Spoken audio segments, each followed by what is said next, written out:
Hey guys, I'll be showing off some tricks that I know. But hold on, let me get my and it's too high. Do you see that? Do you see my bed? And in the middle of all this, something happened that I still can't wrap my head around.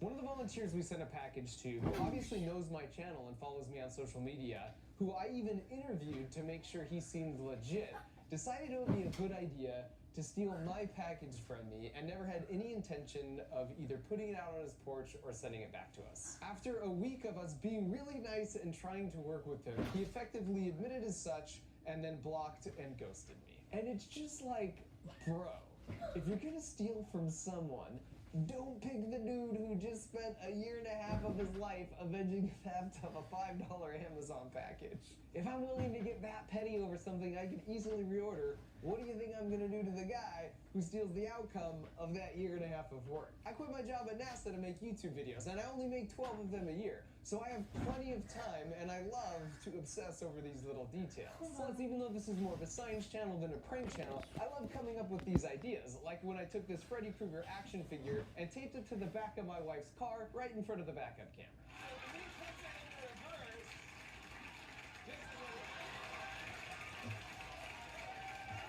And so after a little detective work, I discovered he gave us his real name and phone number, but he shipped it to his buddy's address. So I found his real address and then did two relatively harmless things. The first is I've heard once the Scientologists have your contact info and know you're even remotely interested, they will follow you the rest of your life.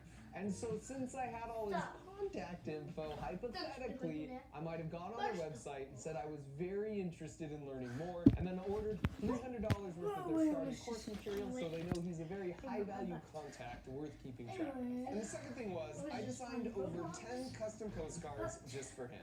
For example, he's from Texas, so I thought a thank you note for his $500 donation to Texas for Hillary Clinton's presidential campaign would be nice. Or this registration confirmation for the upcoming furry convention. But the trick is, while I addressed it in his name, I went on Google Maps and looked up his neighbors' addresses, and hypothetically, I might have accidentally sent them to a random assortment of houses around him. A lot of these are great because it's the exact type of thing where the more you deny it, the more guilty you look. So some of these will inevitably be hand-delivered to his mailbox by his neighbors who spot the air, and he'll always be second-guessing just how many more there were and who's silently judging him at the neighborhood pop-up. Now, I want to mention we encountered good people out in the world, too, who were trying to actually keep our boxes from being stolen. For example, this woman did that, but even still, the package was stolen just 30 minutes later by a professional porch pirate who knew exactly how to cover up her face. But then we said, hold up, roll that tape back. Unbelievably, she has the same body type and owns the exact same shoes and pants as that good Samaritan.